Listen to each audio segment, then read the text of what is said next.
Então nós estamos agora na nossa quarta e penúltima palestra. E nesta quarta palestra gostaria de convidar vocês a nós refletirmos sobre um dos grandes momentos do tema da aliança de Deus na Bíblia, que é a aliança de Deus com Abraão. Okay? E para nós entendermos bem a aliança de Deus com Abraão, primeiro nós temos de entender o seu contexto universal. A aliança de Deus no Éden é uma aliança que é feita para toda a humanidade. Para toda a humanidade. Todo ser humano é descendente de Adão. Portanto, aquilo que Deus estabeleceu no Éden é para toda a humanidade. Essa aliança se viu primeiramente ameaçada da época de Noé, porque a humanidade se apartou de Deus e não queria saber de Deus. E então, em Gênesis capítulo 6, Deus aparece e diz que iria confirmar a aliança dele.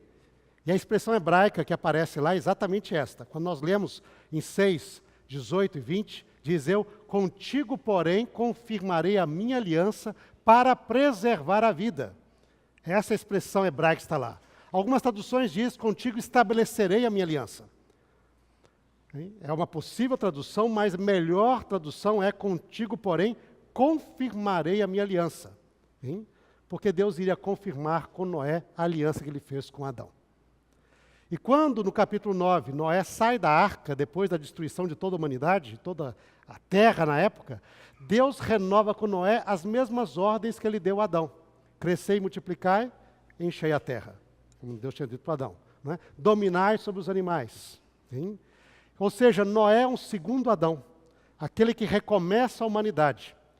E com Noé, Deus diz: contigo estou confirmando uma aliança, contigo e os teus descendentes. Então, toda a humanidade tinha uma aliança com Deus. Todo ser humano. Em Noé, Deus confirma uma aliança de salvação e graça para toda a humanidade. Ou seja, todos os filhos de Noé. Quem são todos os filhos de Noé? Toda a humanidade. Não existe ninguém que esteja fora. O ser humano é filho, todo mundo é parente, porque nós somos todos filhos de Adão e somos todos filhos de Noé. E Deus tem uma aliança com toda a humanidade. Com todos os povos, todas as raças, todas as tribos, todo mundo está incluído na aliança de Deus com Noé. E Deus disse: é uma aliança para trazer salvação a toda a humanidade. A graça de Deus. No entanto, toda a humanidade se uniu num momento e se rebelou abertamente contra Deus. E este é o contexto da Torre de Babel. Na Torre de Babel, a humanidade se une e diz: nós não queremos saber de Deus. Nós iremos construir o nosso reino. Nós iremos construir o nosso nome. E se Deus não está contente conosco, nós vamos construir uma torre, para que se Ele mesmo tente de novo destruir a humanidade através de um dilúvio, nós teremos um lugar de refúgio, onde nós sobreviveremos até um dilúvio universal. Essa é a ideia. E nós vamos fazer guerra contra Deus. Guerra. A palavra Babel, na sua origem mesopotâmica, quer dizer a porta de Deus. Nós iremos chegar até as portas do céu. Guerra aberta. Essa expressão dominar as portas de alguém é uma expressão de guerra na Bíblia. Você possuirá as portas dos seus inimigos. Nós vamos conquistar as portas de Deus. Nós estamos em guerra com Deus. E a partir daqui, de Gênesis 11, começa uma situação que vai durar até o fim. A humanidade como um todo é sempre apresentada na Bíblia como Babel. A palavra Babel na Bíblia é a mesma palavra que Babilônia. Sim? Sempre no hebraico é sempre Babel. Nós colocamos Babilônia, porque é uma terminação a partir da língua grega. Mas no hebraico sempre Babilônia é Babel. Nabucodonosor na Bíblia é o rei de Babel. Tem? Então a humanidade como um todo, rebelada contra Deus, é sempre apresentada como Babel. Ela não quer seguir o plano de Deus. Ela não quer seguir a vontade de Deus. Ela quer seguir os seus próprios caminhos. Ela quer construir o seu próprio reino. Ela tem os seus próprios mandamentos e não quer saber de Deus. Sim? Ela luta contra Deus. Sim? E aí está a situação. Deus tinha uma aliança e tem uma aliança com a humanidade. Mas a humanidade como um todo não quer saber de Deus. Rebelou e rejeitou esta aliança. Qual foi então a solução que Deus trouxe para esta questão, para continuar o seu plano de salvação, de vida e de bênção para a humanidade? A solução para isso se chama Abraão. A solução de Deus para uma humanidade rebelde é um homem. E aí nós temos a primeira vez na Bíblia a noção de eleição. Deus, para poder trazer salvação para os outros, Ele elege alguém. E aí nós vamos então, convido você a abrir sua Bíblia, em Gênesis, capítulo 12.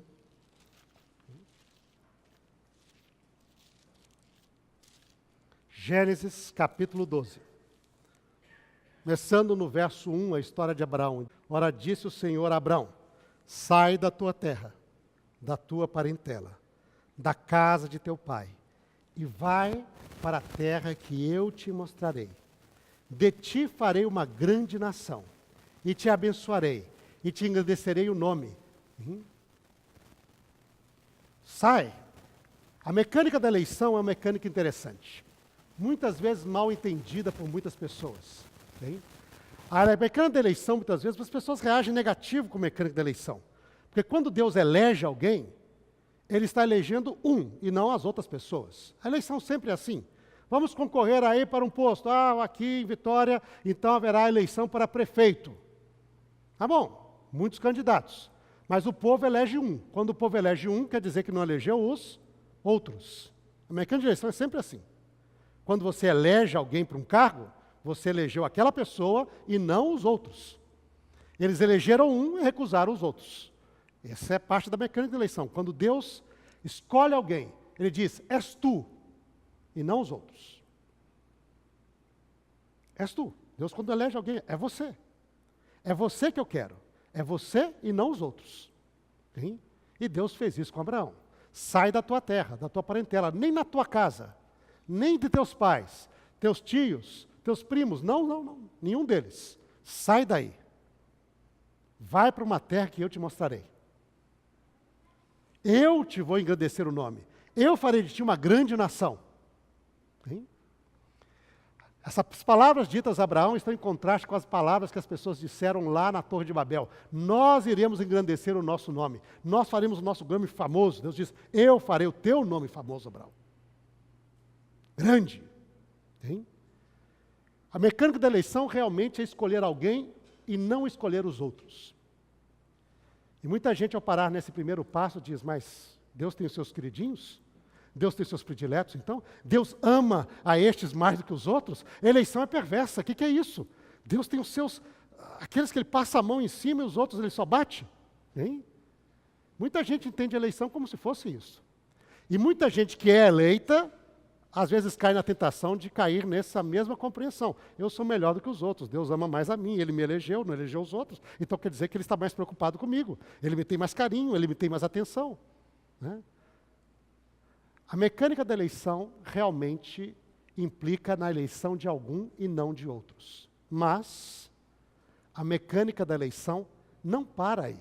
Essa é a primeira parte. És tu e não os outros, diz. Sai da tua terra, da tua parentela. Vai para a terra que te mostrarei. Farei grande uma nação de você. Te abençoarei. Te engrandecerei o nome. Aí ele continua. Sê tu uma bênção. Abençoarei os que te abençoarem. Amaldiçoarei os que te amaldiçoarem. Em ti serão benditas todas as famílias da terra. A eleição, na sua mecânica, primeiro importa essa parte, a eleição de alguém. És tu e não os outros, mas és tu por causa dos outros. Sê tu uma bênção. Porque em ti abençoarei todas as famílias da terra. Essas famílias da terra que estavam lá em Gênesis 10, que se uniram na rebelião da Torre de Babel. Deus disse, através de você, Abraão, abençoarei a todas as famílias da terra que hoje estão em rebelião contra mim. Como é que Deus vai levar avante o seu plano? Através da eleição. A eleição é um chamado à missão. Quando Deus elege alguém, elege por causa dos outros. És tu e não os outros, mas és tu por causa dos outros. O eleito participa com Deus, com um plano da salvação. Ele se torna o veículo de Deus. Abençoarei a quem te abençoar. Sê tu uma bênção. Ele se torna também um veículo de Deus para decisão em relação a Deus. Amaldiçoarei a quem te amaldiçoar. Aquele que não aceita a mensagem que Deus prega através do seu eleito, não está rejeitando o eleito, está rejeitando a Deus. E então, o eleito se torna esse veículo, não é? O veículo da missão de Deus aqui na terra, o veículo da salvação de Deus. E é isso então que nós vemos em Abraão. Abraão se tornou o veículo desta salvação de Deus na terra. E essa salvação de Deus, ela vem através de dois elementos que aparecem na aliança de Deus com Abraão. Okay? Vemos aqui. Primeiro, nós temos dois elementos que estão ligados à promessa de Deus com Abraão. O primeiro elemento é a promessa da terra. Existem duas promessas. Em Abraão existem duas promessas. Terra e descendência. Primeiro, então, terra. Nós vemos aqui, hein? Na Bíblia, quando Deus faz essa promessa a Abraão. Primeiro ele diz lá em Gênesis 12, 1, sai da tua casa parentela, e vai para a terra que eu te mostrarei. E Abraão saiu e seguiu a ordem do Senhor, e diz então, lá o verso 5, que eles partiram para a terra de Canaã, e lá chegaram. E disse Deus então no verso 7, apareceu Abraão e lhe disse, darei à tua descendência esta terra. E ali edificou um altar ao Senhor que lhe aparecera. Sim? Mais adiante, quando Abraão e Ló, seu sobrinho que foi com ele nessa jornada de fé, se separaram, no capítulo 13, Ló escolhe a campina lá do Jordão, a cidade de Sodoma e Gomorra, que era um lugar fértil, bonito, maravilhoso na época. Hoje, se você vai lá na mesma região, é somente um deserto. O local onde estavam essas cidades hoje é o Mar Morto, não existe mais nada lá. Okay? É o lugar mais profundo da terra, 400 metros abaixo do nível do mar. Isso quer dizer que se houvesse um terremoto, abrisse a terra ali, e a água do oceano ou do Oceano Índico, que está ali no Mar Vermelho, entrasse, teria 400 metros de água em cima de onde hoje existe cidade e casas. Sim? 400 metros de água. Sim? É muita água. É bem profundo. Sim? É mais profundo que toda a Bahia aqui, da região aqui de Vitória. Você tem de avançar para o alto mar para chegar a 400 metros de profundidade. Mas na época era um jardim. Maravilhoso. Sim? E Abraão vai para as montanhas. E Deus aparece e diz, lá nos versos 13, capítulo 13, 14, 15, diz, né? Depois que Abraão se apartou de Ló, se apartaram, diz, ergue os olhos desde onde você está, para o norte, para o sul, para o oriente, para o ocidente, porque toda esta terra que vês, eu te darei, a ti e a tua descendência para sempre. Sim? Promessa da terra. A terra faz parte dessa promessa de Deus com Abraão. A próxima vez que vai aparecer uma referência a essa promessa está em Gênesis 15. Logo depois que Deus apareceu a Abraão e conversou com ele, esse é um capítulo muito conhecido, não é? É o capítulo onde diz que Abraão reclama com Deus, nós vamos voltar a isso. E então perguntou Abraão a Deus e disse, Senhor Deus, como saberei que hei de possuí-la? Qual a pergunta de Abraão? Deus acabou de falar para ele, eu te tirei lá da Mesopotâmia, para dar para você esta terra. E Abraão pergunta, como é que eu vou saber que vou possuí-la? Senhor, me dá uma evidência, me dá uma prova. E então vem uma das histórias mais extraordinárias, porque é a primeira vez que Deus vai fazer aliança formal com Abraão. Até aqui Deus tinha chamado. Abraão tinha respondido. Mas nós não temos nenhum relato de uma aliança formal. Agora Deus vai fazer uma aliança formal com Abraão em relação a esta pergunta: como é que saberei que hei de possuí-la? E Deus disse, verso 9, toma uma novilha, uma cabra e um cordeiro, cada um de 3 anos, uma rola e um pombinho. E ele, tomando todos estes animais, partiu-os ao meio. E lhes pôs em ordem as metades, uma diante da outra. Só não partiu as rolinhas, as aves. Matou uma ave, matou a outra e pôs uma ave e a outra diante da outra. Uma de um lado, outra do outro. Então você tinha lá, novilha partida no meio. Uma banda para cá, uma banda para lá. Okay? Os outros animais ali, a cabra, partida ao meio. Metade para lá, metade para cá. O cordeiro, partido ao meio, metade para lá, metade para cá. As pombinhas, né? Cada rola e o pombinho do lado, a rolinha do outro. Hein? Quando nós lemos esse texto, nós estamos aqui tendo um relato de um dos grandes costumes da época de Abraão. E Abraão, quando Deus falou isso para Abraão, só toma a novilha, a cabra, o cordeiro e a rolinha, o pombinho, Abraão nem precisou falar mais nada, Abraão já sabia o que ele devia fazer. Por quê?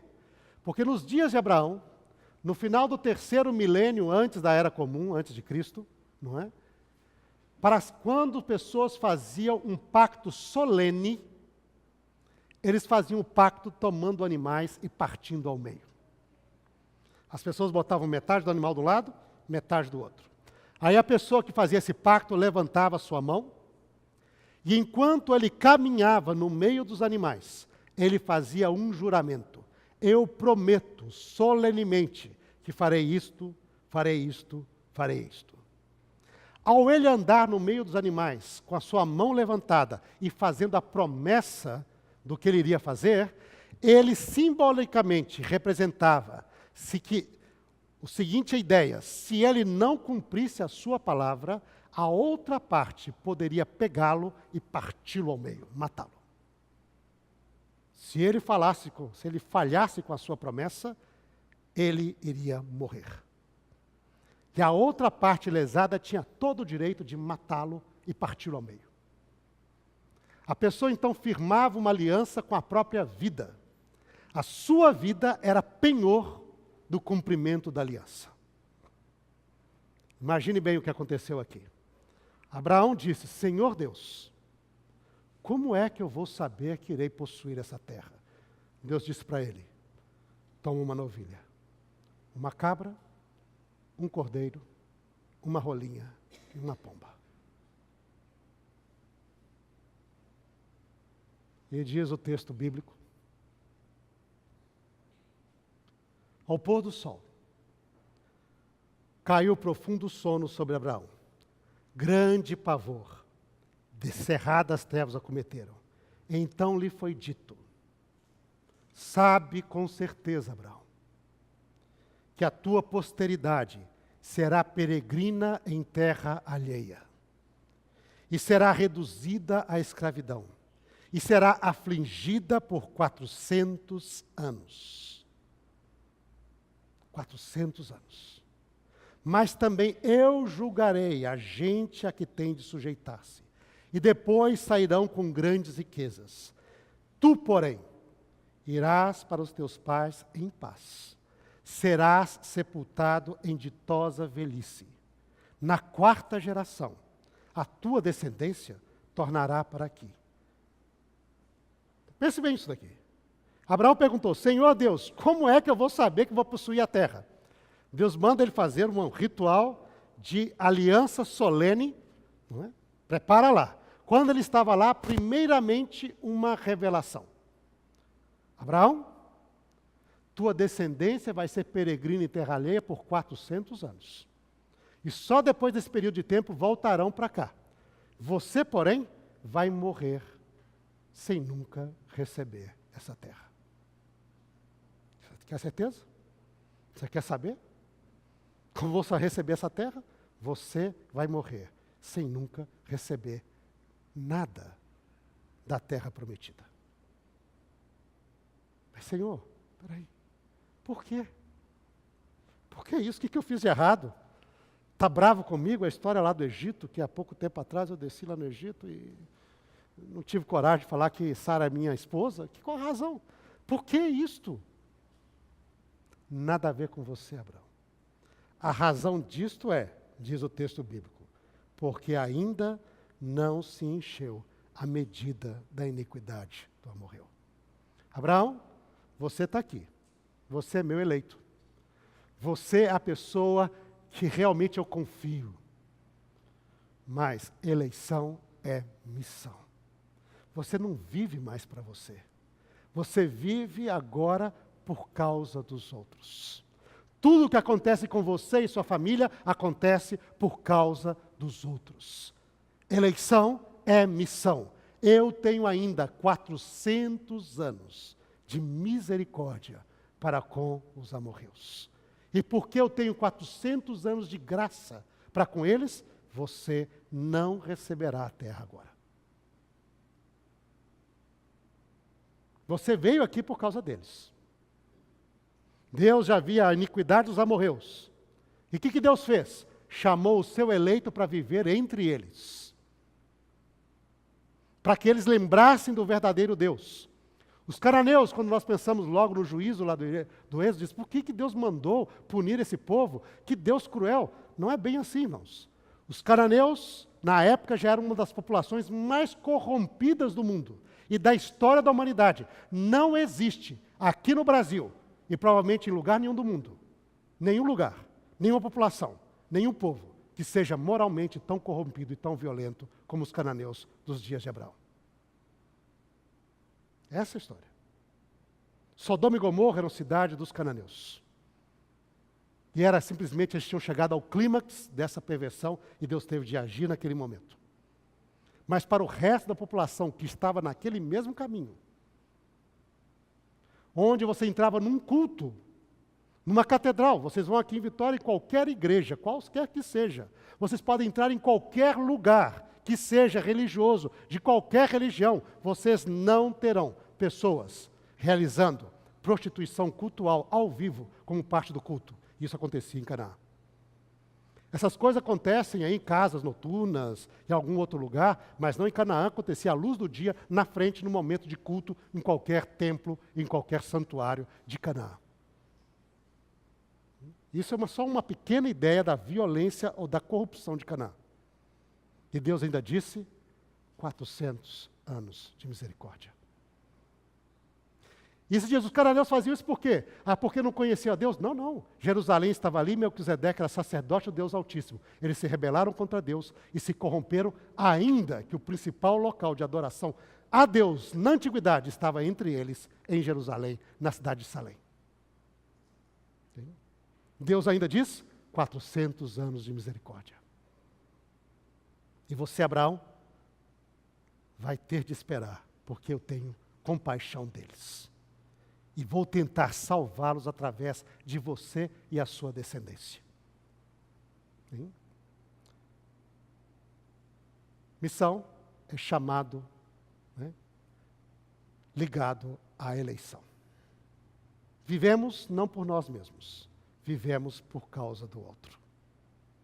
Todos que aceitam o chamado de Deus e são seus eleitos, não vivem mais para você, vive por causa dos outros. Tudo na sua vida ligado a salvar o outro, o não eleito. E aqui está o contexto de Abraão. E diz que logo depois que Deus falou isso, e sucedeu então, verso 17, que posto o sol, houve densas trevas, eis um fogareiro fumegante, uma tocha de fogo que passou entre aqueles pedaços. E naquele mesmo dia fez o Senhor aliança com Abraão, dizendo, a tua descendência dei esta terra, desde o rio do Egito até o grande rio Eufrates, terra do Queneu, do Quenezeu, do Cadmoneu, e cita todos os povos de Canaã. Quando acabou de falar isso, aparece um fogo, que era a presença do próprio Deus, e Deus passa por entre os animais. E neste momento ele faz um voto, um juramento solene: a tua descendência eu dei esta terra. Quer você saber, Abraão, que você irá receber essa terra? Com a minha própria existência, com a minha própria vida, como Deus, eu prometo que a terra é sua. E se eu não cumprir isto, eu deixarei de existir no universo. Eu serei como estes animais, partidos ao meio. Isto é uma aliança tão séria que Deus fez com Abraão. Com sua própria existência, com seu próprio ser, Ele prometeu dar a terra a Abraão. Hoje, muitas vezes, quando estudamos a Bíblia, nós pensamos que isso é já coisa irrelevante no passado. Não é, irmãos. Isso é coisa muito séria. Deus prometeu: essa terra te pertence, Abraão. E como é que Deus vai cumprir isto? Nós vemos então, através da Bíblia, como diz. Ela é uma possessão perpétua, disse lá. A terra que eu dou para você é para todo o sempre. Possessão perpétua para a tua descendência, e serei o seu Deus. Como Deus vai cumprir isso? A Bíblia nos esclarece. Nova Jerusalém.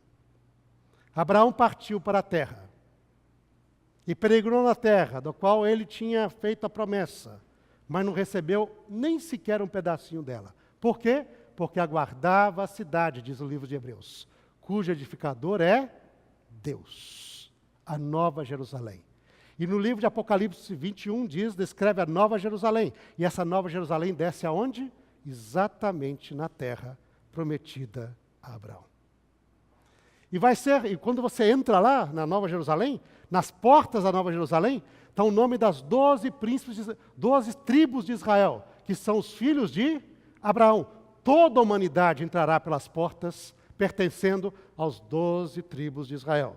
Sobre o fundamento da cidade tem o nome dos 12 apóstolos, que todos eles também eram descendentes diretos de Abraão. Todos eles. Descendentes diretos de Abraão. São os fundamentos da cidade. E a cidade está ali, e nessa cidade viverão todos os filhos de Abraão. Porque a partir desse momento, todos os salvos são considerados filhos de Abraão. Todos redimidos. E Deus deu essa promessa, e será uma promessa eterna. Durará toda a eternidade. Ah, mas isso é espiritual, é para depois. Como espiritual, irmãos? É nesta terra. Renovada sim.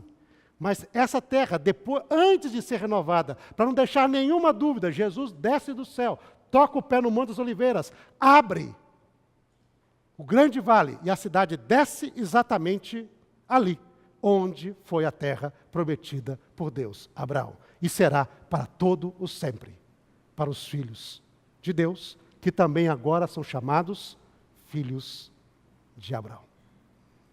Para todo sempre. Abraão dirá: obrigado, Senhor. Estou aqui com toda a minha descendência, para todo o sempre. Nós encerramos essa quarta palestra, neste momento, e aí seguiremos na próxima palestra para a última e a mais extraordinária promessa de Deus, a descendência de Abraão.